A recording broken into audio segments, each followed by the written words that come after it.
Salam Bapak Ibu Saudara yang dikasihi oleh Tuhan Yesus Kristus. Selamat beribadah kepada Tuhan. Saya yakin dan percaya kita semua dalam keadaan sehat walafiat tanpa kurang satu apapun. Mari kita berdoa menghampiri tata kemuliaan Tuhan. Bapa kami di surga, pada saat ini kami datang kepadamu, menyerahkan hati dan kehidupan kami untuk berbakti kepadamu. Tolonglah ya Tuhan, pimpin dari awal, pertengahan, hingga akhirnya. Sehingga biarkanlah kuat kuasa rohmu yang kudus saja yang memimpin jalannya ibadah saat ini. Terpujilah namamu, baik kami yang ada di tempat ini dan juga yang menyaksikan siaran YouTube kami. Biarkanlah berkah-Mu nyata atas kami dan juga rekan-rekan kami sekalian.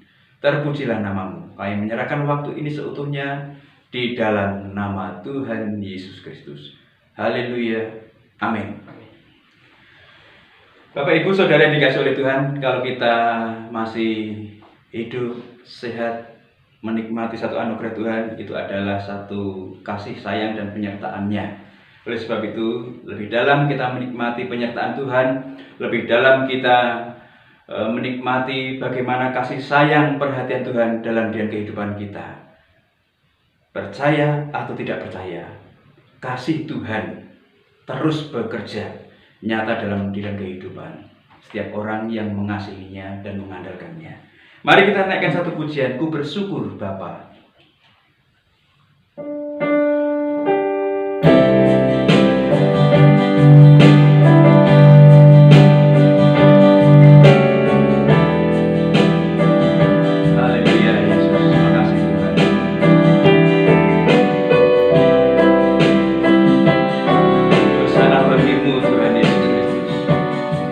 Penyertaan-Mu luar biasa dalam kehidupan kami, anak-anak-Mu, umat terbesar-Mu. Terima kasih Tuhan Yesus, terima kasih.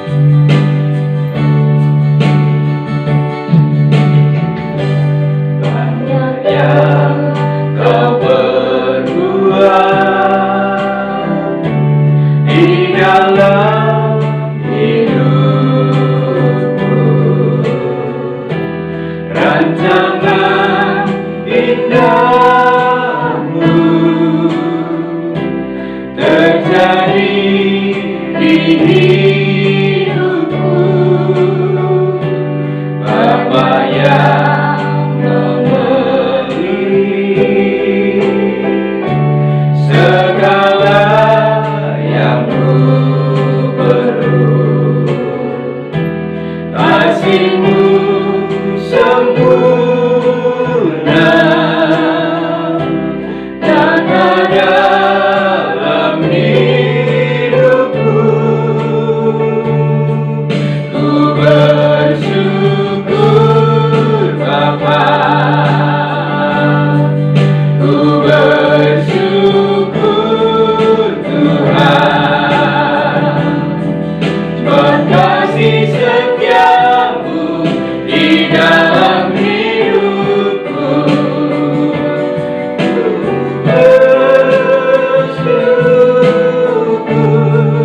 Ku bersyukur Bapa, ku bersyukur Tuhan, sebab kasih setia-Mu di dalam hidupku. Ku bersyukur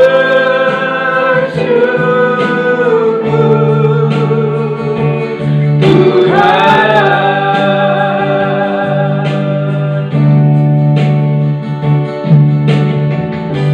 Banyak yang Kau perbuat di dalam hidupku, rancangan indahmu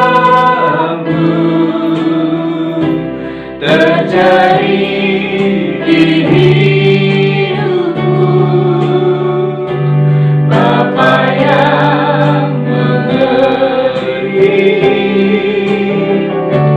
segala yang ku perlu, kasih-Mu sempurna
ajaib dan nyata segala rancangan rencana di dalam dan kehidupan kami pribadi lepas pribadi, umat utusan-Mu yang mempercayakan hidup kepadamu. Kami bersyukur, kami berterima kasih kepadamu, dan biarkanlah ya Tuhan, waktu-waktu yang Tuhan anugerahkan bagi kami sekalian untuk nikmati, biarkanlah kami boleh melihat, kami boleh merasakan rancangan rencana di dalam setiap penyertaan-Mu untuk hidup kami, umat utusan-Mu. Terpujilah nama-Mu. Biarkanlah Engkau berfirman kepada setiap kami. Engkau berbicara kepada setiap kami, karena kami siap mendengar dan bahkan melakukannya dalam kehidupan sehari demi sehari. Terpujilah nama-Mu, di dalam nama Tuhan Yesus Kristus kami sambut firman-Mu. Haleluya. Amin. Bapak Ibu Saudara yang dikasihi oleh Tuhan, bersyukur. Apa yang kita syukuri adalah penyertaan Tuhan. Rencana-rencana yang Tuhan nyatakan di dalam dan kehidupan kita, itulah yang kita syukuri. Di dalam penyertaan-penyertaan yang sungguh nyata dari hari ke hari, dari waktu ke waktu. Apa itu penyertaan? Apakah penyertaan adalah satu pendampingan? Misalnya, seorang anak minta ditemani oleh ayahnya, ibunya, kakaknya, atau adiknya. Ayo tolong temani aku. Ayo tolong dampingi aku. Apakah hanya sekedar pendampingan sedemikian itu? Apakah penyertaan hanya menemani yang digambarkan sedemikian itu? Penyertaan dari kata serta. Sertai, yaitu perbuatan yang menyertai seseorang. Saudara yang dikasihi oleh Tuhan, manakala penyertaan dikatakan penyertaan Tuhan sempurna, apa yang dimaksud? Apa yang dipahami? Apa yang ada dalam benak pemikiran kita bahwa penyertaan Tuhan sempurna? Apakah seperti tadi hanya mendampingi saja, hanya menemani saja? Manakala seseorang meminta untuk ditemani, manakala seseorang meminta untuk didampingi, dan orang lain itu tidak melakukan satu pekerjaan apa-apa dan hanya ada di sebelahnya, ada di kanan kirinya atau di muka belakangnya. Apa demikian itu saja? Kata penyertaan Tuhan ada dalam kehidupan orang yang percaya. Suatu saat ada seorang teman yang mengupload satu status WA-nya. Dia menuliskan, dia menempel satu gambar atau foto orang tuanya yang telah almarhum, yang telah dipanggil oleh Tuhan. Kemudian saya memberikan komentar kepada dia. Kangen ya bro? Dia mengatakan, iya kangen, tetapi kehadirannya masih saya rasakan. Oh iya? Ya syukurlah. Jadi kangennya itu masih ada obatnya. Karena dia merasakan bahwa kehadirannya dia rasakan. Bagaimana kamu merasakan kehadirannya? Dia mengatakan bahwa sarannya, nasihatnya, arahannya dari saya sejak kecil sampai dewasa, bahkan sampai sebelum dia dipanggil oleh Tuhan, dia selalu memberikan satu saran, nasihat, arahan yang positif. Dan itu yang saya rasakan sampai saat ini, sehingga saya tidak merasa terlalu kehilangan meskipun sudah tidak ada bersama-sama dengan saya. Saudara yang dikasihi oleh Tuhan, apakah demikian yang dinamakan penyertaan yang diberikan oleh Tuhan kepada orang yang percaya? Apakah penyertaan hanya sebatas satu saran nasihat yang kita ingat dan kita lakukan? Penyertaan Tuhan tidak hanya sebatas saran nasihat, aturan yang ada di dalam kitab suci. Tetapi lebih daripada itu, bahwa penyertaan Tuhan berupa saran nasihat, tetapi juga ada aksi, Ada satu perbuatan nyata di dalam kehidupan orang yang percaya kepada Tuhan. Amin. Katakan kanan kiri. Amin. Tuhan menyertaimu. Tuhan menyertaimu. Tuhan menyertaimu. Saudara yang dikasih oleh Tuhan, mari kita akan mencoba melihat kisah hidup bagaimana Yusuf merasakan penyertaan Tuhan. Mari kita akan melihat Kejadian pasal yang ke-45 ayat yang ke-5 sampai dengan yang ke-8. Kejadian pasal yang ke-45 ayat 5 sampai dengan yang ke-8. Kita akan baca bersama-sama Kejadian 45 ayat 5 sampai dengan yang ke-8. 1, 3. Tetapi sekarang janganlah bersusah hati dan janganlah menyesali diri, karena kamu menjual aku ke sini. Sebab untuk memelihara kehidupanlah Allah menyuruh aku mendahului kamu. Karena telah 2 tahun ada kelaparan dalam negeri ini, dan selama 5 tahun lagi orang tidak akan membaca atau menuai.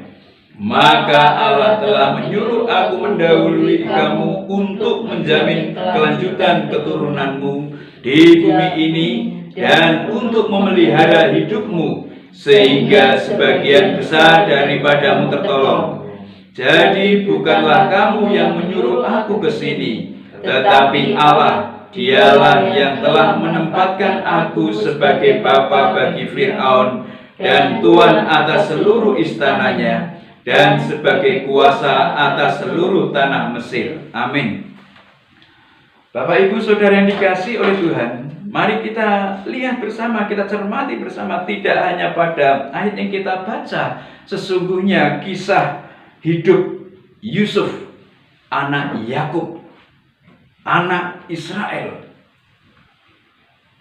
Dari pasal-pasal sebelumnya mengisahkan bagaimana kisah Yusuf yang merasakan bagaimana penyertaan Tuhan, bagaimana pendampingan Tuhan yang tidak hanya di kanan dan di kirinya, di muka belakangnya, tetapi juga ada satu perbuatan nyata yang dirasakan oleh Yusuf dalam perjalanan hidupnya.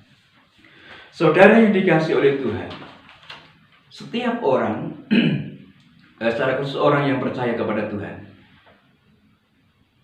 seringkali mengatakan kepada siapapun, saudara-saudara yang terdekat, saudara yang pernah dijumpai, ditemui, dan selalu mengatakan, Tuhan menyertaimu ya, Tuhan menyertaimu, Tuhan menyertaimu.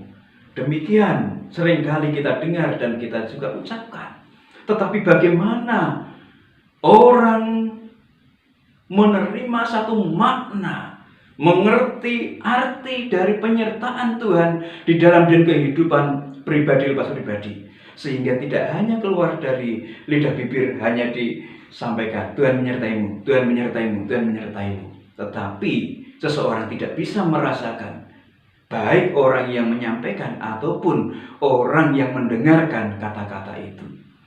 Perhatikan baik-baik bagaimana kisah Yusuf sehingga dia bisa menikmati penyertaan Tuhan yang tidak hanya sebatas kata-kata saja, tetapi dalam hidupnya dia merasakan.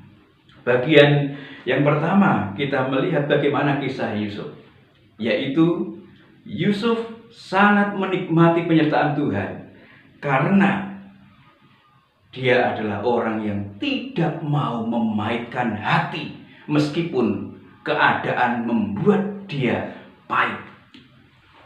Yusuf tidak mau memaitkan hatinya, tidak mau menawarkan hatinya meskipun keadaan sekitarnya, kondisi sekitarnya membuat dia memiliki alasan untuk tawar hati, untuk mungkin juga bisa memberontak kepada Tuhan, mungkin juga bisa protes kepada Tuhan. Kenapa kehidupan yang demikian ini Engkau berikan, Engkau sajikan di hadapanku, pada diriku ya Tuhan? Sehingga apa arti dari sebuah kalimat Tuhan menyertaimu, Tuhan menyertaimu, Tuhan menyertaimu? Apa maksudnya?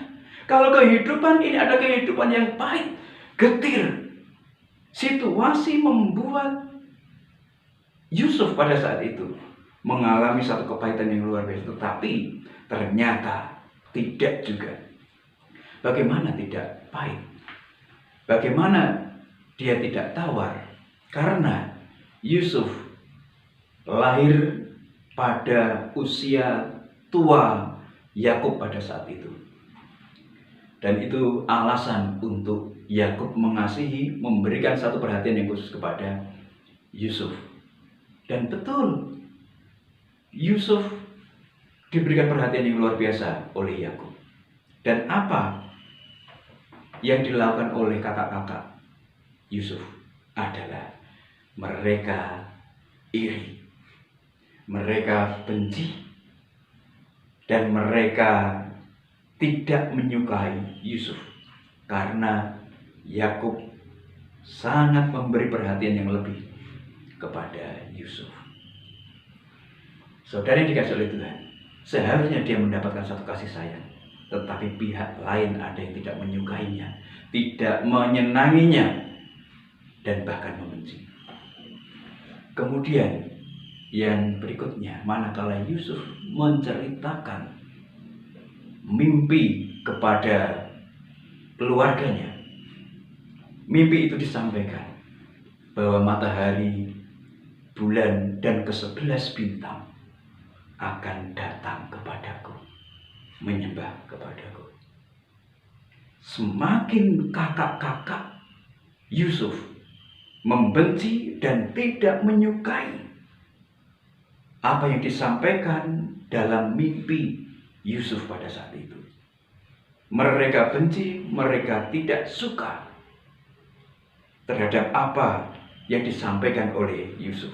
Saudara yang dikasihi oleh Tuhan, kebencian, ketidaksukaan, ketidaksenangan yang diterima oleh Yusuf tidak hanya berhenti pada satu sikap-sikap yang kecil yang dilakukan oleh kakak-kakaknya atau saudara-saudara yang tidak, tetapi ada satu rencana Yusuf dibunuh.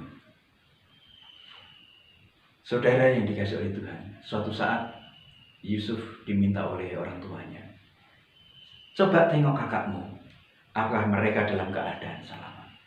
Apakah mereka dalam keadaan sehat tanpa kurang satu apapun di padang penggembalaan?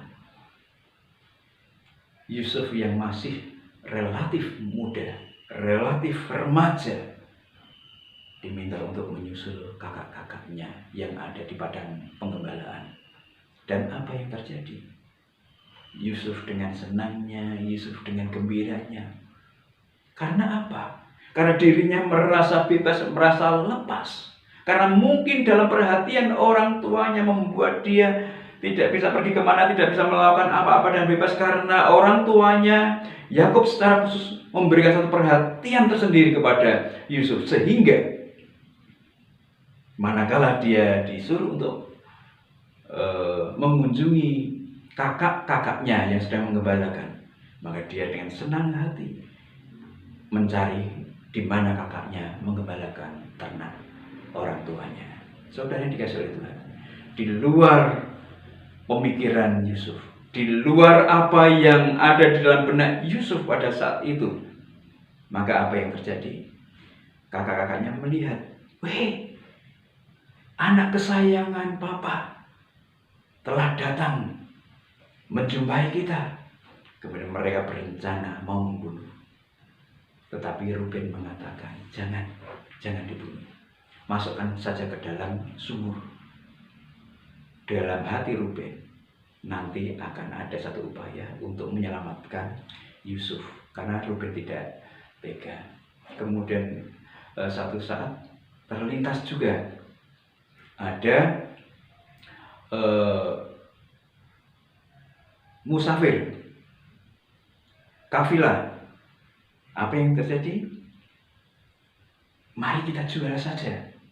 Jadi setelah memang dimasukkan ke dalam sumur, kemudian ada kafilah, kemudian dijuallah dia.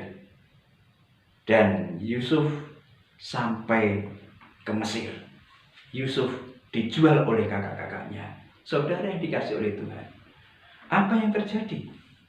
Yang dihadapi oleh Yusuf adalah tidak disukai, dia dibenci, tidak disenangi, ada satu upaya-upaya pembunuhan, pokoknya dijauhkan dari orang tua yang mengasihinya. Keadaan ini adalah keadaan yang membuat diri Yusuf dibenci oleh saudaranya, dipisahkan dari kakak-kakaknya, dan sesungguhnya ini adalah satu hal yang memaitkan hatinya, membuat hatinya tawar, sehingga sesungguhnya dia memiliki satu alasan untuk bertanya kepada Tuhan, kenapa keadaanku seperti ini? Kalau penyertaanmu itu sungguh nyata, sungguh ajaib, kenapa saudara-saudara ini mengucilkan, tidak menyukai dan tidak menyenangi? Saudara yang dikasihi oleh Tuhan, perlakuan yang tidak baik dari orang terdekat menjadikan satu alasan sesungguhnya untuk seorang pahit hati. Tetapi Yusuf tidak. Bagaimana dengan dalam kehidupan kita pribadi lepas pribadi? Bagaimana hubungan yang terjadi di antara pribadi lepas pribadi dalam satu keluarga? Adakah satu keadaan-keadaan yang tidak menyenangkan terjadi di antara satu dengan yang lainnya? Tidak menyukai, membenci, tidak menyenangi, bahkan ada satu upaya-upaya apa. Dan Bapak Ibu Saudara terima. Dan bagaimana respon Bapak Ibu Saudara manakala menerima keadaan yang demikian? Dibenci oleh saudara, dibenci oleh orang-orang terdekat, tidak disukai. Bagaimana? Sesungguhnya ada alasan untuk pahit hati. Sesungguhnya ada alasan untuk tawar hati. Sesungguhnya ada satu alasan untuk bertanya dan berontak kepada Tuhan. Tetapi apa yang Bapak Ibu Saudara dan saya harus lakukan untuk mensikapi hal ini? Apakah mau memaitkan hati, mau menawarkan hati terhadap apa yang Tuhan janjikan tentang penyertaannya di dalam kehidupan orang percaya? Apa kita mau berontak kepada Tuhan? Apa kita mau protes kepada Tuhan? Maka lihatlah apa yang dilakukan oleh Yusuf, yaitu dia tidak pahit hati, dia tidak tawar hati. Yang pertama. Kemudian yang selanjutnya kita melihat setelah satu proses pemahitan hati yang dihadapi oleh Yusuf, bagian berikutnya proses kehidupan berjalan setelah Yusuf sampai ke Mesir. Yusuf pun juga ketemu dengan seorang yang kaya, pegawai istana. Dia dijual di sana, dia menjadi budak pembantu di sana. Dan apa yang terjadi? Yang terjadi adalah Yusuf menunjukkan pekerjaan yang baik. Yusuf menunjukkan satu kualitas kerja yang baik. Dan itu dipahami, itu dimengerti oleh majikannya.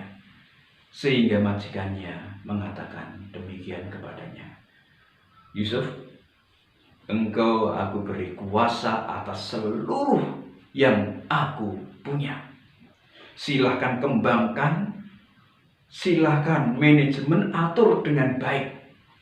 Hanya satu saja kelebihanku daripadamu, yaitu istriku. Ini hanya milikku, bukan milikmu. Itu kelebihan yang disampaikan oleh pegawai istana yang mempekerjakan Yusuf. Dan Yusuf diberi kepercayaan. Oke, terima kasih Tuhan. Terima kasih atas kepercayaannya. Terima kasih telah menampung saya untuk mempekerjakan saya. Dan diterima dengan baik oleh Yusuf. Tuannya itu mengatakan dan memberikan satu apresiasi bahwa orang ini disertai Tuhan. Orang ini dilingkupi Tuhan. Sehingga dia memberikan satu kepercayaan. Kamu menguasai seluruh apa yang aku punya, kecuali istriku. Saudara yang dikasihi oleh Tuhan, pekerjaan yang baik, yang luar biasa dilakukan oleh Yusuf. Dan berikutnya yang terjadi adalah rupa-rupanya istri Potifar atau istri dari tuannya Yusuf ini memandang Yusuf elok parasnya dan mengajak Yusuf berbuat yang tidak senonoh. Apa yang terjadi? Bukan hakku. Semua memang ada dalam kuasaku. Tetapi satu yang tidak menjadi hakku. Engkau adalah istri Tuanku. Maka tidak boleh aku melakukan satu pelanggaran hal itu. Karena hal itu adalah melanggar apa yang disampaikan oleh Tuhan dan juga terlebih apa yang menjadi hukum Tuhan. Saudara yang dikasih oleh Tuhan, Yusuf dirayu oleh istri tuannya, tetapi dia mengatakan dengan tegas, tidak. Suatu saat ada satu akal yang dibuat oleh istri Potifar ini dan memaksa Yusuf untuk berbuat tidak senonoh. Dan memang istri Potifar memegang pakaian Yusuf dan itu terpegang dan menjadi satu bukti, sehingga suatu saat manakala Yusuf lari, maka dia teriak-teriak memanggil seluruh pegawai yang ada dan dia memfitnah Yusuf. Yusuf telah mencoba mau melakukan penodaan kepadaku. Dia berteriak-teriak dan sampai tuannya datang. Hal itu dikatakan bahwa Yusuf berusaha melakukan satu tindakan yang tidak senonoh. Fitnah itu disampaikan oleh istri Potifar kepada Potifar dan akhirnya apa yang terjadi? Yusuf dimasukkan ke dalam penjara. Saudara yang dikasih oleh Tuhan.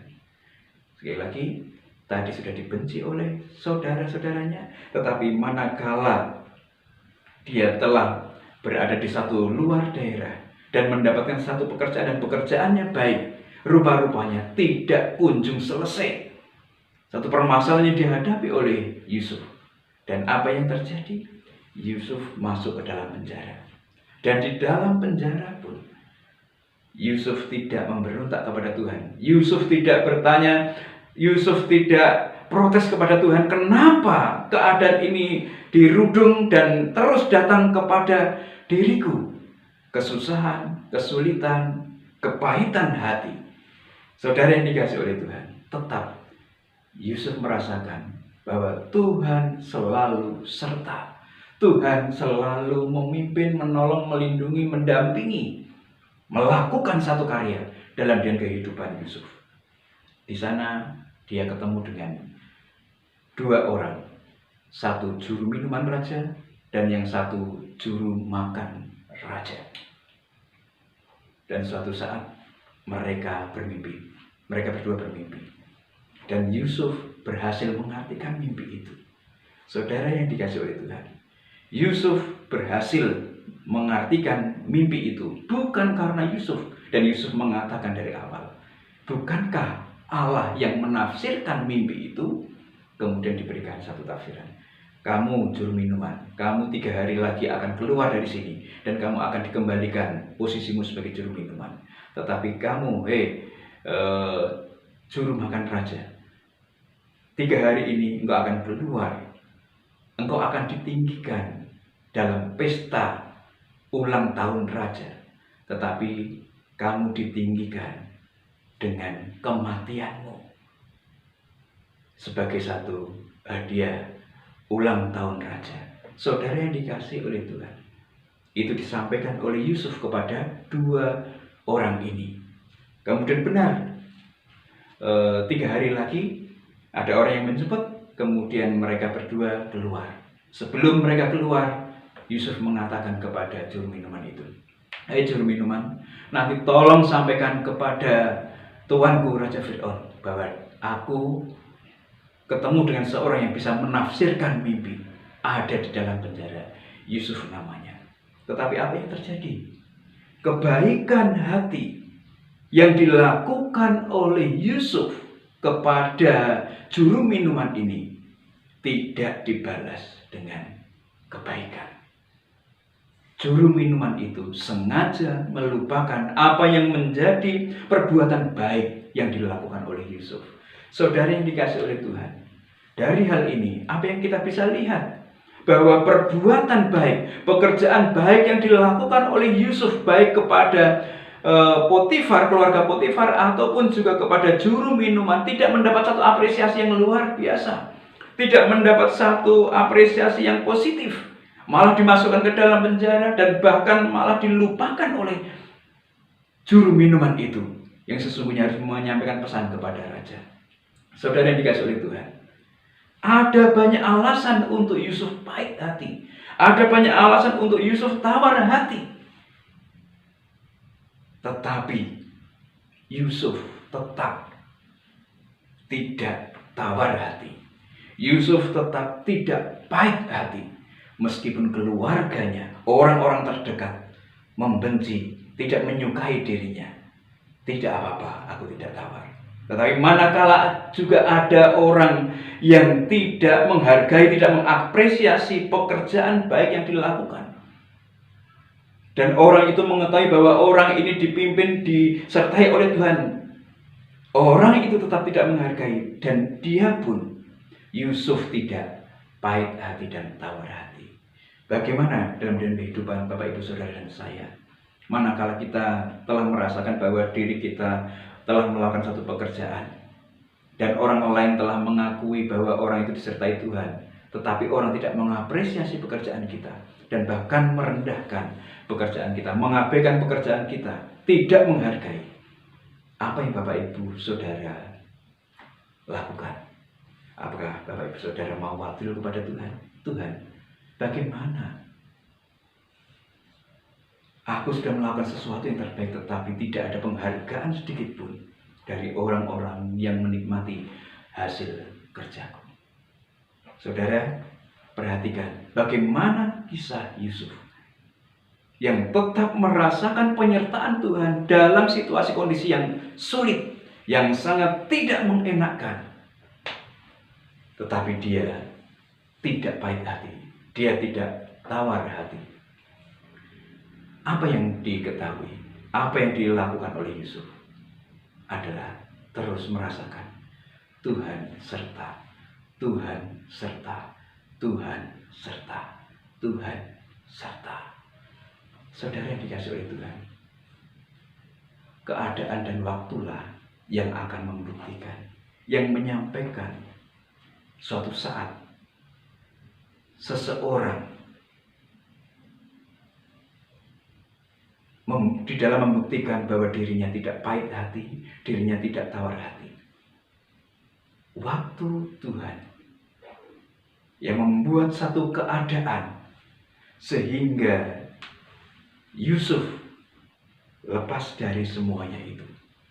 Ada satu saat, ada satu waktu, ada satu keadaan yang membuat orang yang disertai oleh Tuhan muncul ke permukaan, membuktikan bahwa seseorang ini adalah seorang yang menikmati, merasakan penyertaan Tuhan dan enjoy dalam penyertaannya.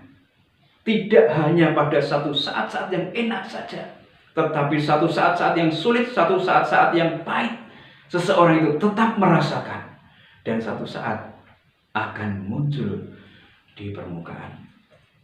Pada Kejadian pasal 41 ayat yang ke-9 di sana disebutkan bahwa satu saat keadaan Mesir akan diberhadapan dengan kesuksesan tetapi juga kelaparan. Raja Fir'aun bermimpi, tidak ada seorang pun yang bisa menafsirkan.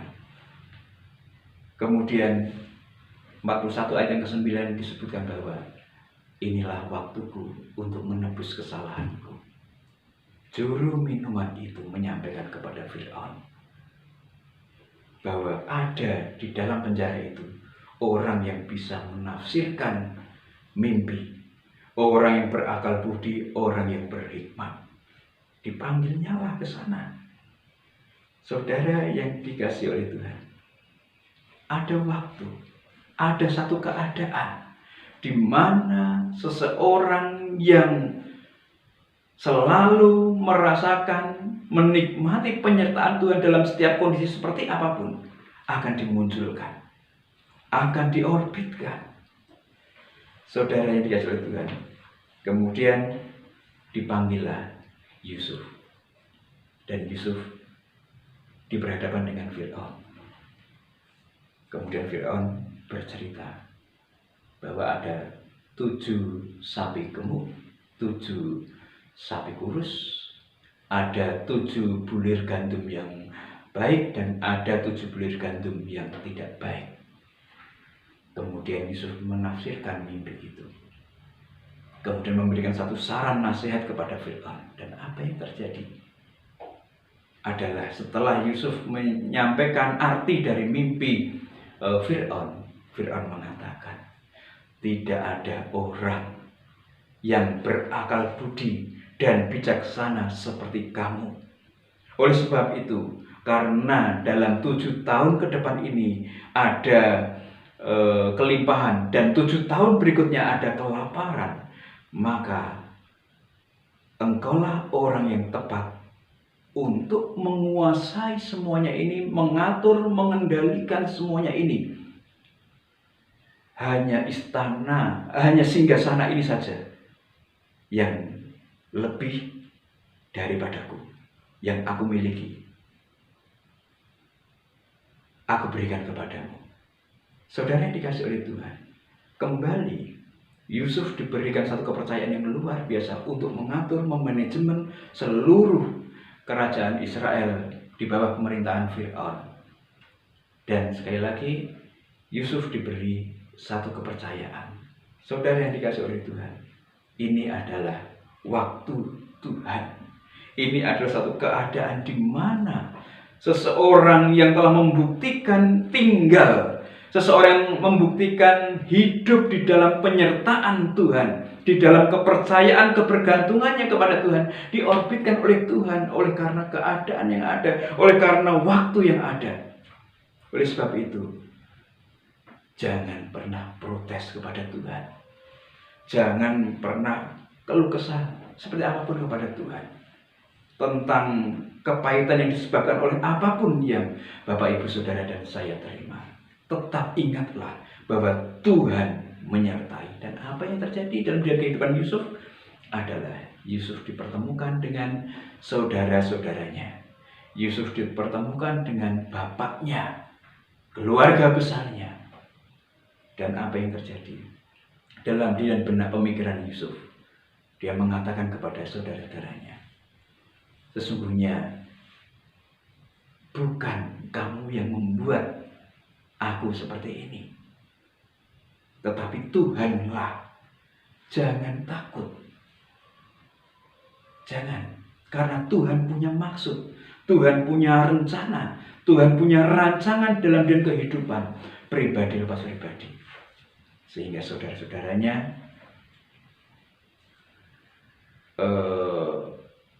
terenyuh. Saudara-saudaranya terharu atas apa yang dialami oleh Yusuf. Dan merasa terharu karena Yusuf memiliki satu kebergantungan yang hebat dengan Tuhan. Saudara yang dikasihi oleh Tuhan, apa yang terjadi dalam kehidupan kita? Sesuatu yang memainkan, sesuatu yang berliku, sesuatu yang tidak mengenakkan. Maka jangan pernah menyaksikan tentang penyertaan Tuhan. Jangan pernah menyaksikan penyertaan yang daripada Tuhan. Karena penyertaan Tuhan adalah iya dan amin. Sebab itu tetaplah ada di dalam kasih sayangnya. Jangan pahit hati, jangan tawar hati. Tetap pandang penyertaan Tuhan. Yakini dan tinggal di dalamnya. Pastilah Tuhan memberkati kita sekalian dengan kekuatan-kekuatannya yang luar biasa. Amin. Kita tunduk kepala dan berdoa. Haleluya Tuhan. Sungguh kami bersyukur kepadamu. Engkau memberi kesempatan kepada kami untuk boleh hidup menikmati penyertaan Tuhan. Yang tidak hanya kata-kata biasa, tetapi kami boleh hidup, tinggal, menikmati penyertaan-Mu itu. Terima kasih Tuhan.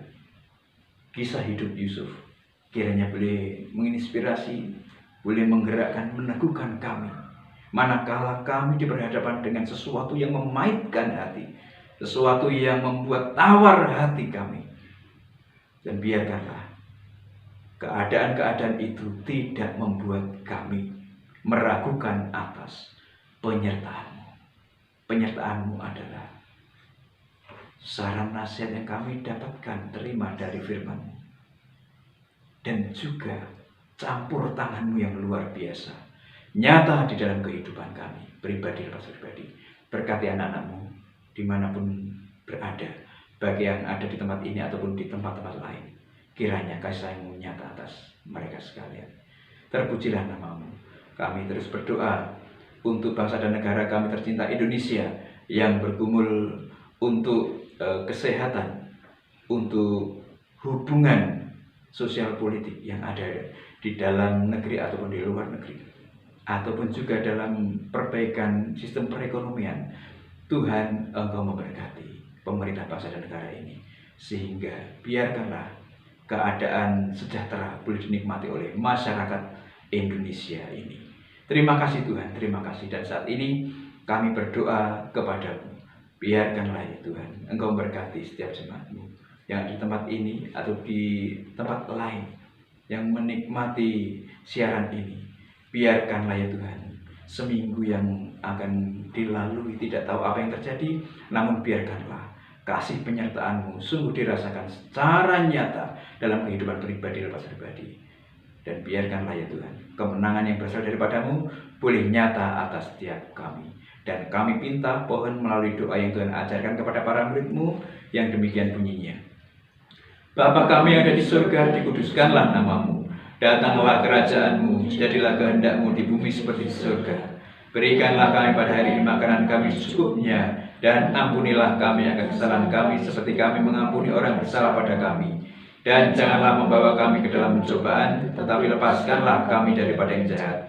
Karena Engkau-lah yang punya kerajaan dan kuasa dan kemuliaan sampai selama-lamanya. Saudara dikasih oleh Tuhan, biarkanlah kita boleh menerima segala berkat anugerah damai sejahtera yang dari Allah Bapa di surga, cinta kasih daripada Tuhan Yesus Kristus, serta persekutuan dengan Roh-Nya yang kudus, nyata memimpin menaungi segenap kehidupan kita. Dari saat ini hingga Maranatha, Tuhan Yesus datang menjemput kita sekalian sebagai saleh-salehnya, bertemu di awan-awan. Terimalah berkatnya bersama-sama di dalam nama Tuhan Yesus Kristus. Haleluya. Amin. Tuhan Yesus memberkati. Selamat berhari Minggu, menikmati penyertaan Tuhan selalu. Salam.